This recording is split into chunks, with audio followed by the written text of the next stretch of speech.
अवधूत चिंतन श्री गुरुदेव दत्त. श्री स्वामी समर्थ. नमस्कार मैत्रिणींनो, प्रज्ञा स्मृती गृहिणी या यूट्यूब चॅनलमध्ये मी प्रज्ञा तुमचं अगदी मनापासून स्वागत करते. आजचा विषय हा पूर्णपणे वेगळा आहे आणि हा पूर्णपणे एका स्त्रीसाठी समर्पित आहे. अशा स्त्रियांसाठी की ज्या स्त्रियांना आई व्हायचं आहे, मग ही त्यांची पहिली प्रेग्नन्सी असू द्या किंवा सेकंड प्रेग्नन्सी असू द्या, पण प्रत्येक स्त्रीला आई व्हायचं असतं. आणि जेव्हा आपण पहिल्यांदा आई झालेलो असतो तेव्हा दुसऱ्यांदा आई होण्याचा प्रत्येक स्त्री विचार करत असते. फक्त त्यांचा काळ आणि वेळ हेच सुद्धा तेवढंच महत्त्वाचं आहे. माझ्यासारख्या अनेक स्त्रिया असणार आहेत की ज्या सेकंड प्रेग्नन्सीचा चान्स घेत असतील किंवा झालेल्या असतील किंवा होणार असतील. अशा स्त्रियांसाठी हा छोटासा माझा व्हिडिओ आहे, जेणेकरून ज्या समस्याला मी फेस केला आहे त्या समस्या तुम्हीच फेस करायला नको. आणि सर्वात महत्त्वाचं म्हणजे आपल्याला सेकंड प्रेग्नन्सी घेण्याचा अधिकार आहे, तर तो तुम्ही सर्वांनी घ्यायलाच हवा. आणि कोणत्या वयात घ्यायचा काय याचं संपूर्ण माहिती मी तुमच्यासोबत शेअर करणार आहे. तर मैत्रिणी, तुमच्या माहितीस्तव सांगते की मला 5.5 वर्षाचा पहिला मुलगा आहे आणि दुसऱ्यांदा आई होण्याचा मी विचार करत आहे.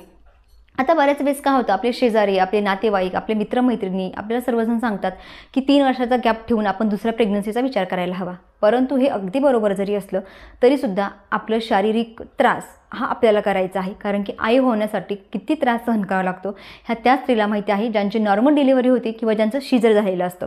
परंतु जेव्हा तुम्ही आई होता तेव्हा ते वेदना शून्य झालेले असतात. परंतु दुसऱ्यांच्या सांगण्यावरून तुम्ही सेकंड चान्स घेऊ नका.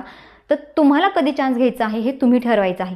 आता मी सेकंड चान्स घेण्याचा विचार केलेला आहे कारण की माझा आरुष म्हणजे माझा पहिला मुलगा जो आहे तर तो पूर्णपणे समजदार झालेला आहे. आता मी एवढ्या वर्षाचा गॅप का ठेवला ते तुम्हाला मी सांगते.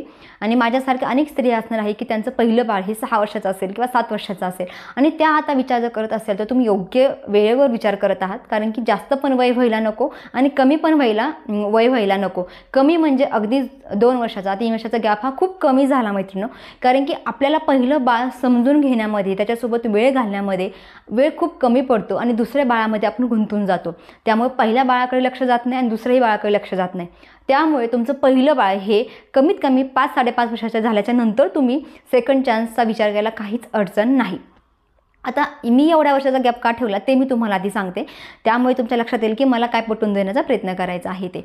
सगळ्यात पहिलं म्हणजे जेव्हा पहिली प्रेग्नन्सी असते तेव्हा आपण काही प्लॅनिंग न करता राहून देतो आणि ती आपली सक्सेस झालेली असते. मग पहिला मुलगा असू द्या किंवा मुलगी असू द्या, ते आपण पहिली प्रेग्नन्सी आहे ॲक्सेप्ट करतो आणि सुरू म्हणजे आपलं बाळ आपण होऊन देण्याचा प्रयत्न केलेला असतो.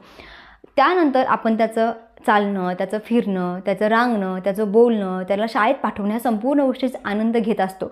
आणि तेव्हा आपल्या डोक्यामध्ये विचारसुद्धा येत नाही की आपल्याला दुसऱ्यांदा आई व्हायचं आहे म्हणून. कारण की त्या बाळामध्ये आपण एवढा वेळ निघून जातो की आपण दुसऱ्यांदा प्रेग्नन्सी ठेवायची आहे हेच विसरून जातो. परंतु काळांतराने बाळ मोठं होत चालतं, समजदार व्हायला लागतं आणि तेव्हा तुम्ही दुसऱ्यांदा आई होण्याचा पूर्णपणे विचार करायला हवा.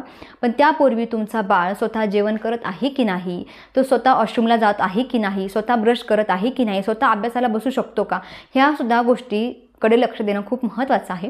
कारण की बऱ्याच वेळेस काय होतं, आपली सेकंड प्रेग्नन्सी असते आणि पहिल्या बाळाला स्वतःच्या हाताने जीव घालता येत नसतं, जेवण करता येत नसतं. मग तेव्हा आपण स्वतःचं शरीराकडे दुर्लक्ष करायचं आणि त्या बाळाला, पहिल्या बाळाचं खाणं, त्यांचा अभ्यास घेणं, त्याला ब्रश करणं, ह्या संपूर्ण गोष्टी आपण करत असतो. म्हणजे आपलं लक्ष हे दुसऱ्या बाळावरही राहत नाही, आपल्या शरीरावरही राहत नाही, म्हणजे आपल्या आरोग्यावरतीही राहत नाही आणि पहिल्या बाळावरती राहत नाही. त्यामुळे ती बाई म्हणजे ती जी स्त्री आहे ना, तिला खूप त्रास होतो, तिला चिडचिड होते, तिला असं वाटतं दुसऱ्यांदा आई व्हायलाच नको. मग ह्या जो पूर्ण डिप्रेशन आहे तर ते त्या बाळावरती जातं. त्याच्यामुळे आपण जेव्हा दुसऱ्यांदा आई होण्याचा प्रयत्न करतो किंवा विचार करतो तेव्हा तुमचं जे पहिलं बाळ आहे तर ते पूर्णपणे ते इंडिपेंडन्स असलं पाहिजे. त्याचे स्वतःच्या गोष्टी त्यांनी स्वतः करायला हव्यात. आता मी माझं सांगते, माझा आरू स्वतः मॅगी बनवून खाऊ शकतो. म्हणजे मी त्याला जर गॅस चालू करून ठेवलं, त्याच्यापाशी जर उभा राहिले तर तो स्वतः मॅगी करू शकतो, एवढं मी त्याला तयार केलेलं आहे.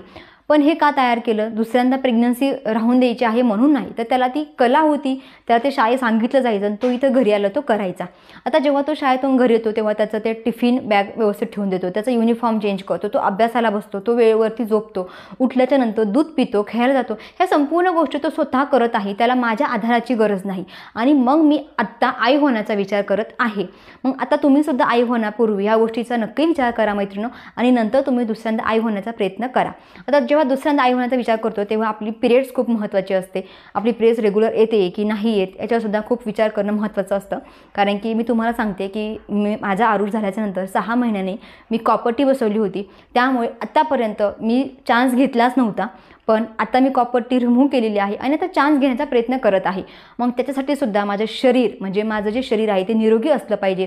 संतुलित आहार मी घ्यायला हवा आणि त्याचबरोबर स्वामी सेवासुद्धा करायला हवी. कारण की गर्भाशयाच्या वरती संस्कार करणंसुद्धा खूप महत्त्वाचे आहेत.